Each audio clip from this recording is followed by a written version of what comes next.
ইসলামী ছাত্র শিবির ঢাকা বিশ্ববিদ্যালয়ের উদ্যোগে 3 দিনব্যাপী এক অনুষ্ঠানের আয়োজন করা হয়েছে। অনুষ্ঠানের মূল প্রতিপাদ্য বিষয় জুলাই গণ অভ্যুত্থানের যে স্মৃতি সেটিকে ধারণ করা এবং জুলাই অভ্যুত্থানের বর্ষপূর্তিতে সেই স্মৃতিকে আসলে স্মরণ করে দেওয়া। দেখতে পাচ্ছেন যে 36 জুলাই এক্সপ্রেস নামে একটি আন্তনগর ট্রেন এখানে রয়েছে, অর্থাৎ এইটি মূলত বাহ্যিক থেকে ট্রেন মনে হলো, ভিতরে প্রজেক্টরের মাধ্যমে শহীদ যারা হয়েছেন, জুলাই অভ্যুত্থানে যারা শহীদ হয়েছেন তাদের স্মৃতি, তাদের যে কিছু বাণী এবং তাদের নাম ঠিকানা সহ সেখানে তুলে ধরা হয়েছে। অর্থাৎ এই ট্রেনের ভিতরে প্রবেশ করলে আপনি মূলত জুলাই অভ্যুত্থানে যে সকল সাধারণ জনতা শহীদ হয়েছেন তাদের স্মৃতিচিহ্ন আপনার সামনে ভেসে উঠবে। এই পাশে মূলত শেখ হাসিনার ছবি দিয়ে লেখা হয়েছে যে শেখ হাসিনা পালায় না। জুলাই অভ্যুত্থানের সময় শেখ হাসিনা খুব দম্ভ করে বলেছিলেন যে শেখের বেটি পালায় না, কিন্তু ছাত্র জনতার অভ্যুত্থানে 5 আগস্ট তিনি দেশ ছেড়ে ভারতে পালিয়ে যান। মূলত সেটিকে কেন্দ্র করে এখানে একটি শেখ হাসিনার ছবি দেওয়া রয়েছে এবং তার উপরে হেলিকপ্টার দেওয়া। এখান থেকে মূলত শেখ হাসিনা পালিয়ে গেছে তারই একটি চিত্র তুলে ধরা হয়েছে।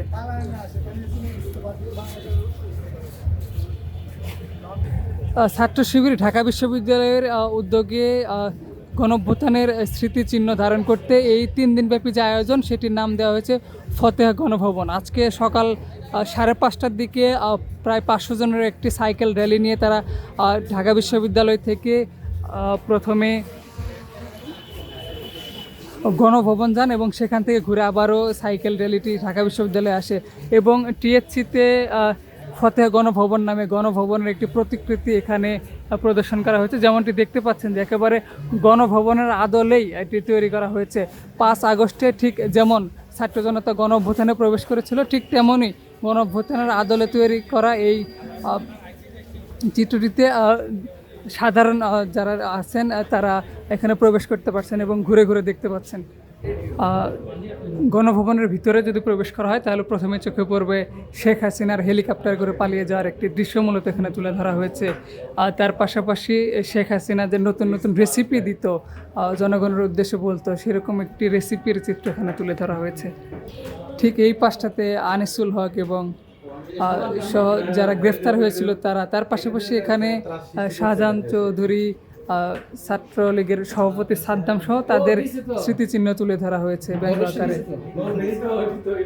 এবং তার পাশের যে দেওয়াল সেখানে মূলত গণভবনের 5 আগস্টে গণভবনের যে চিত্র সেটি তুলে ধরা হয়েছে। বিধ্বস্ত যে গণভবন তার চিত্র মূলত এখানে তুলে ধরা হয়েছে।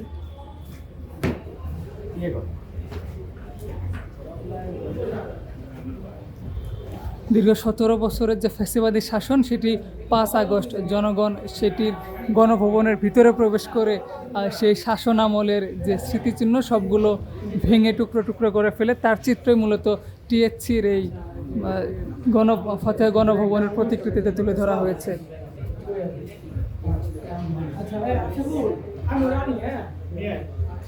এখানে এক যে ছিল কাঁঠাল রানী, অর্থাৎ যিনি কাঁঠালের রেসিপি দিয়ে বাংলা জনগণকে বলেছিলেন যে মাংসের পরিবর্তে কাঁঠাল খান, তারপর থেকেই তার উপাধি পেয়ে যায় কাঁঠাল রানী।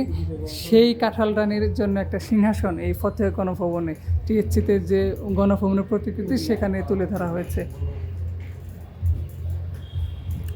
5 আগস্ট ছাত্র জনতার গণঅভ্যুত্থানে ভারত পালিয়ে যাওয়ার পর তিনি একটি ফোন কলের মাধ্যমে শোনা যায় যে তিনি চট করে ঢুকে পড়বেন। সেই চট করে ঢুকে পড়ব এটিকেই ব্যঙ্গাত্মকভাবে এখানে তুলে ধরা হয়েছে। তার এই পাশের চিত্রটিতে শেখ হাসিনার শাসনামলের, অর্থাৎ ভোট চুরি করে তিনি ক্ষমতায় এসেছিলেন এবং তার যে মন্ত্রিসভা ছিল সেই মন্ত্রিসভার বেশ কিছু মন্ত্রীকে এখানে ছবির মাধ্যমে তুলে ধরা হয়েছে। এবং যেটি দেখতে পাচ্ছেন এটি শেখ হাসিনা পুত্র সজীব ওয়াজেদ জয়, তার একটি ছবি তুলে ধরা হয়েছে ফতেহ গণভবন, টিএসসির এই প্রতিকৃতি গণভবনে। গণঅভ্যুত্থানের বর্ষপূর্তিতে ছাত্র শিবিরের এক ব্যতিক্রমী আয়োজন টিএসসির এই 3 দিনব্যাপী এই প্রদর্শনী চিত্রে। কিছুক্ষণ পূর্বে কেন্দ্রীয় সভাপতি জাহিদুল ইসলাম তিনি এসেছিলেন এবং এই 3 দিনব্যাপী এই প্রদর্শন কর্মসূচির উদ্বোধন ঘোষণা করেছেন। এবং 36 এক্সপ্রেস নামে যে ট্রেনটি রয়েছে সেটির ভিতরে যদি আপনাদের একটু নিয়ে যাই, এটির ভিতরে প্রবেশের পর ঠিক এরকম একটি ট্রেনের চিত্র আপনারা দেখতে পারবেন এবং সেখানে জুলাই অভ্যুত্থানে যারা শহীদ হয়েছেন তাদের নাম এবং ছবি সহ এবং তারা কোন সময়ে শহীদ হয়েছেন সেই চিত্রটি তুলে ধরা হয়েছে এখানে।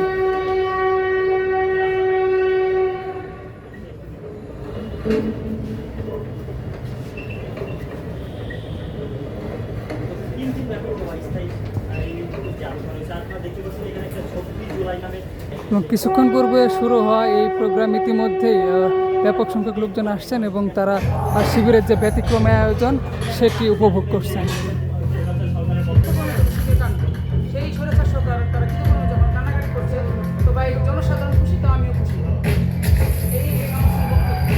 শিবিরের এই আয়োজনের মূল প্রবেশপথ যেটি এটি দিয়ে আপনি প্রবেশ করার পরে যে চিত্রগুলো দেখতে পারবেন যে জুলাই অভ্যুত্থান সহ গত 17 বছরের ফ্যাসিবাদের শাসনামলে যে নির্যাতনের চিত্র সেইগুলো তুলে ধরা হয়েছে। এই দেয়ালটিতে তুলে ধরা হয়েছে 2013 সালের শাপলা গণহত্যা, যেখানে নিরপরাধ মুসলমানদেরকে নির্মমভাবে রাতের অন্ধকারে হত্যা করা হয়।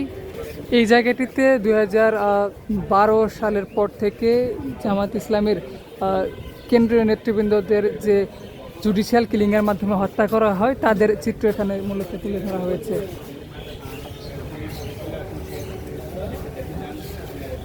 এবং এই চিত্রকর্মটি 2024 সালের গণ অভ্যুত্থানে বিপ্লবী সেই সকল স্থিরচিত্র ধারণ করা হয়েছে বিপ্লবীদের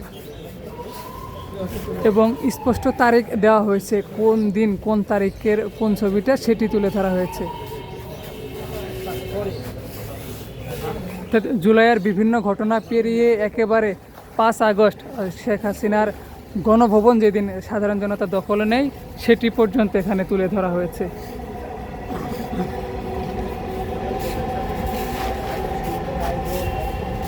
গত 17 বছরের বিভিন্ন বিশ্ববিদ্যালয়ে গণরুম এবং গেস্ট রুমের যে চিত্রটি এবং শহীদ আবরার ফাহাদকে যেভাবে বুয়েটের শেরেবাংলা হলে হত্যা করা হয়েছে সেই চিত্রটি এখানে তুলে ধরা হয়েছে। এই দেয়ালটিতে তুলে ধরা হয়েছে গত 17 বছরে বিরোধী দলীয় নেতাকর্মীদের যেভাবে গুম করা হয়েছে সেই গুমের চিত্রটি এখানে তুলে ধরার চেষ্টা করা হয়েছে শিবিরের পক্ষ থেকে। এই 3 দিনব্যাপী যে আয়োজন সেখানে দুঃশাসনের গত 16 বছর অর্থাৎ ফ্যাসিবাদের শাসনামলের যে 16 বছর সেখানকার যে চিত্রগুলো, যে ঘটনাবহুল চিত্রগুলো সেটি এখানে তুলে ধরা হয়েছে।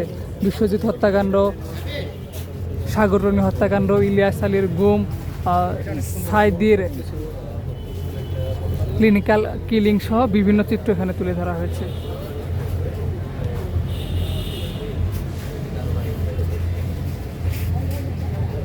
আজকের এই আয়োজন এবং সাইমুমের গত 4 দিনের আয়োজন, এই জায়গাগুলো আমাদের জুলাইকে জীবন্ত করে উপস্থাপন করা হয়েছে। আমরা মনে হচ্ছে যে এটা দেখছি, এটা দেখছি এবং আমরা রিলেট করছি যে এটা এই তো হলো। তো আমরা আসলে ছাত্র শিবির এটি চাই যে জুলাই একটা বিশাল স্পিরিটের নাম। সেই স্পিরিট হলো আমরা দুঃশাসনের কবলে ছিলাম, আমরা আমাদের মত প্রকাশ করতে পারিনি। ইভেন 2-3 জন মানুষ যদি একসাথে প্রোগ্রাম করতো, কথা বলতো, তাদেরকে ধরে নিয়ে বলতো এরা রাষ্ট্রদ্রোহিতার কাজে লিপ্ত। ইভেন 2-3 জন দাড়িওয়ালা লোকজন পাইলে তাদেরকে ধরতো। ইভেন আমি গত কয়েকদিন আগে একটা ফটো কার্ড দেখলাম, সেখানে লেখা হলো তুমি কি কালেমা পারো?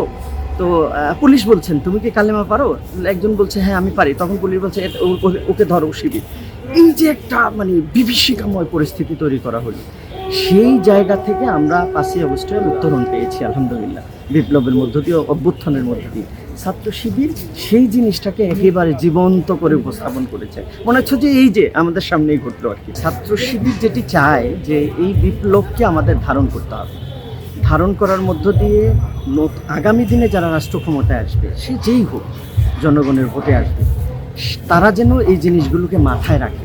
আবার যেন নতুন করে ফ্যাসিজম তৈরি না হয়, ফ্যাসিবাদ সৃষ্টি না হয়, মানুষের এই যে কথা বলার স্বাধীনতাকে আবার যেন রুদ্ধ করে দেওয়া না, আবার যেন হলো চাঁদাবাজ, সন্ত্রাস, নৈরাজ্য, হানাহানি, মারামারি, নষ্ট রাজনীতি যেন আমাদেরকে আবার হলো চেপে না ধরে, এই জিনিসটাই ছাত্র শিবির বারবার করে উপস্থাপন করতে চায়। এবং নতুন একটা বাংলাদেশ যেন আমাদের দরকার, নতুন একটা রাজনৈতিক কালচার আমাদের দরকার, সিস্টেম আমাদের করে। আমরা ভাই 54 বছর চলছি তো একটাভাবে, এখন আর সেই বস্তা পচা রাজনীতি আমরা চাই না, আমরা নতুন কিছু করতে চাই। প্রতি বছরে জুলাই আসলে যেন আমাদের এরকম চিত্রকর্ম, হ্যাঁ, মানে প্রদর্শনের মাধ্যমে আমাদের সেই জুলাইয়ের দিনগুলোর কথা মনে করিয়ে দেয়।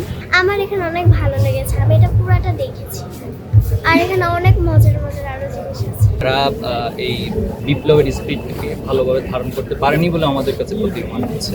তারা যদি বিপ্লবকে ভালোভাবে ধারণ করতে পারতো তাহলে অনেকগুলো ইস্যু এতদিনের সমাধান হতো। এর মধ্যে গুরুত্বপূর্ণ ইস্যু হচ্ছে গণহত্যার বিচার। আপনি শহীদ পরিবারের কাছে যখন যাবেন, এখনও তারা আর্তনাদ করছে। এবং খুবই দুঃখের কষ্টের বিষয় হচ্ছে যে যারা হত্যাকারী তারা বিভিন্ন মাধ্যমে শহীদ পরিবারগুলোকে তারা হুমকি দিচ্ছে তাদের মামলা তুলে নেওয়ার জন্য।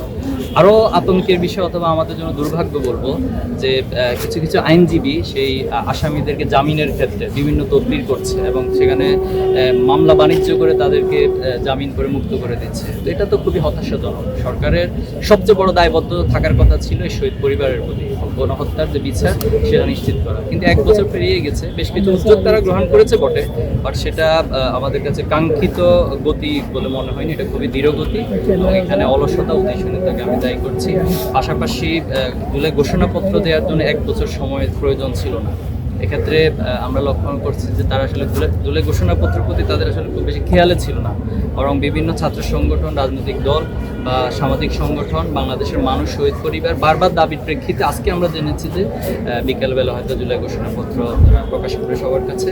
কিন্তু সেখানেও আবার আমাদের কাছে বিগত সময়ে যেটা পাবলিশ করেছে সরকার, সেখানে দেখেছি যে নির্দিষ্ট ব্যক্তি, গোষ্ঠী বা দলের যে বক্তব্য বা আকাঙ্ক্ষা জুলাই ঘোষণাপত্রে সেটাকে ফুটিয়ে তোলা হচ্ছে। তো এটা তো শহীদ পরিবার মেনে নেবে না, আহত মৃত্যুবরণকারী মেনে নেবেন, আমরাও মেনে নেব না। আমরা বিশ্বাস করি যে যদি তারা সত্যিকার অর্থে শহীদ পরিবার এবং জুলাইয়ের প্রকৃত স্পিরিটকে ধারণ করে আকাঙ্ক্ষার মধ্য দিয়ে এই জুলাই ঘোষণাপত্র প্রকাশ করে, তাহলে আমরা সেটাকে সাদরে গ্রহণ করব। আর যদি সেটা ব্যত্যয় ঘটে তাহলে আমরা সেখানে অবশ্যই প্রতিবাদ। দেশের নাম্বার 1 ট্রেডিং অ্যাপ নিফটি ফার্স্টে পাচ্ছেন ট্রেডিং এর সব সুবিধা, dual exchange access, company analysis, portfolio তৈরি করা সহ আরও অনেক ইউনিক ফিচারের সাথে ট্রেড করতে ডাউনলোড করুন এক্ষুনি।